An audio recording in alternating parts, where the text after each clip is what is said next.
মানুষগুলি মসজিদে যায় নাই, আল্লাহর কদমে সেজদা দেয় নাই, ওই মানুষগুলি হাসরের ময়দানে একদম শিকের মতো সোজা হয়ে দাঁড়ায় থাকবি, একদম সোজা হয়ে দাঁড়ায় থাকবি।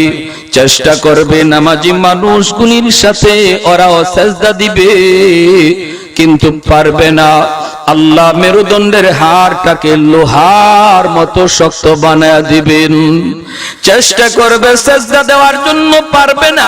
পিঠ বাঁকা হয় না, পিঠ বাঁকা হয় না। আবার চেষ্টা করে পিছন দিকে উপর হয়ে পইরা যায়। আল্লাহ পাক বলবেন, কিরে বান্দা, তোদের কি হলো? ওরা আমাকে সেজদা দেয়, তোরা কেন পারো না? তোরা কেন পারো না?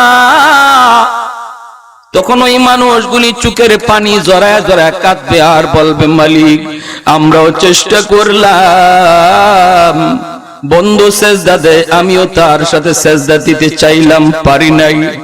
আমার পাশের দোকানদারটা, মালিক, তোমার সেজদা দেয়, আমি চেষ্টা করলাম, পারি না। পিঠ বাঁকা হয় না, পিঠ বাঁকা হয় না। আল্লাহ রাব্বুল আলামিন বলবেন, বান্দা, তোর কি কষ্ট হয় নাকি? তুই কি অন্তরে ব্যথা পাইতেছ? লোকটা তখন বলবে, মালিক, অন্তরটা জ্বলে যাইতেছে, অন্তরটা জ্বলে যাইতেছে। রব্বুল আলামিন তখন বলবেন, বান্দারে, দুনিয়াতে তুই যখন আমারে সেজদা দিতি না, আমার অন্য বান্দাটা আমারে সেজদা দিত। একসাথে দোকানে ছিলে, একসাথে বাজারে ছিলে, আজান হয়েছে, তোর বন্ধু মসজিদে গেল, তুই গেলি না। তখন তোর দিকে তাকাইয়াও আমি আল্লাহর কুদরতি কলিজায় ব্যথা লাগছে। যেরকম সুবহানাল্লাহ। তোর আচরণ দেখাও আমার কুদরতি কলিজায় ব্যথা লাগছে। আমি যখন দেখলাম মসজিদের পাশ দিয়া তুই চইলা যাস, আমার নামাজি বান্দারা মসজিদে ঢুকলো, তুই ঢুকলি না, তখন আমি আল্লাহর কুদরতি কলিজায় ব্যথা লাগছে। কারণ আমি আল্লাহ তোরে মায়া কইরা নিজের হাতে বানাইছি। সবকিছু আল্লাহ বানাইছেন কুন ফায়াকুন বইলা। আসমান আল্লাহ বানাইছেন কুন ফায়াকুন বইলা, জমিন আল্লাহ বানাইছেন কুন ফায়াকুন বইলা, সাগর মহাসাগর আল্লাহ বানাইছেন কুন ফায়াকুন বইলা। সবকিছু আল্লাহ পাক কুন ফায়াকুন বইলা বানাইছেন, কিন্তু মানুষ বানানোর সময় আল্লাহ পাক কুন ফায়াকুন বলেন নাই। আল্লাহ পাক ফেরেশতাদেরকে বলেন, তোমরা আমার বান্দা বান্দির বডিটা বানাও। বডিটা ফেরেশতারা বানাইলেন, হাত পা অঙ্গগুলি, কিন্তু মালিক কয়, সাবধান, উপরের অংশটা তোমরা বানাবা না। এই উপরের অংশে আমি আল্লাহ আমার নিজের হাতে বানাবো।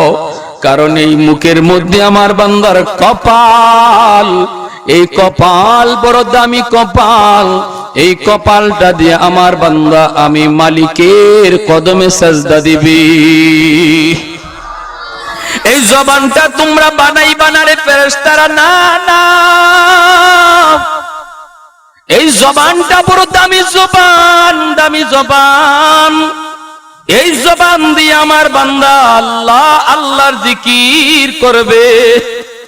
এই জবানটা দিয়া নামাজে যাইয়া রুকুতে গেলে সুবহানা রাব্বিয়াল আযীম কইয়া মালিককে ডাকবে। সেজদায় গিয়া সুবহানা রাব্বিয়াল আলা কইয়া তাসবিহ পড়বে। না রে ফেরেশতারা, না না, জবান আমি আল্লাহ বানাবো, চোখটাও আমি আল্লাহ বানাবো, কপালটাও আমি আল্লাহ বানাবো, আমি আল্লাহ বানাবো। রব্বুল আলামিন খালাকতু বিয়াদাইয়া, আল্লাহ কোরআনের মধ্যে বলেন, মানুষ বানাইছি আমি আল্লাহ আমার নিজের হাতে। জোরে কোন সুবহানাল্লাহ, আরো জোরে সুবহানাল্লাহ। ভাইরা আমার, আল্লাহ নিজের হাতে মানুষ বানাইছেন বিদায় মানুষের প্রতি আল্লাহর এত দরদ, এত মায়া। মসজিদে যায় না, মসজিদের পাশ দিয়া যায়, মসজিদে ঢুকলো না।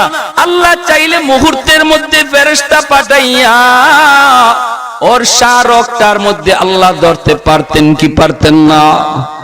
আল্লাহ ফেরেশতার মাধ্যমে পা ভেঙে দিতে পারতেন কি পারতেন না? আল্লাহ মুহূর্তের মধ্যে তার স্ট্রোক কইরা মুহূর্তের মধ্যে আল্লাহ ধরতে পারতেন কি পারতেন না? না না, এরপরও মালিক করেন না, আল্লাহ পাক ধরেন না, সুযোগ দেন বান্দা দেখি দেখি। এরপরও নি তুই বুঝমানো, কোনদিন নি তুমি বুঝমাই না। আস ওয়াজ নসিহতে বৈশানি দিলটা তোর একটু পরিবর্তন হয়, ওয়াজ শোনার পর নি তুমি নিয়ত করো আর কোনদিন নামাজ ছাড়বো না, নামাজ ছাড়বো না। আল্লাহ কয় রে বান্দা, উলামায়ে কেরাম এত বুঝাইলো, মা বাবারে কষ্ট দিও না। মার কলিজায় যদি ব্যথা লাগে, আল্লাহর কুদরতি কলিজায় ব্যথা লেগে যায়, জোরে কোন সুবহানাল্লাহ। বাবার কলিজায় যদি ব্যথা লাগে, আল্লাহ পাকের কুদরতি কলিজায় ব্যথা লাগে। বাপ মা যদি নারাজ হয়, আল্লাহ নারাজ হয়ে যায়। রাদাল্লাহি ফি রাদাল ওয়ালিদাইন ওয়া সাখাতুল্লাহি ফি সাখাতিল ওয়ালিদাইন। আলেমরা এত বুঝাইলো, এরপর মার সাথে চোখ রাঙায় কথা কইছো, এরপর বাবার সামনে কিরিমিরি খায়া কথা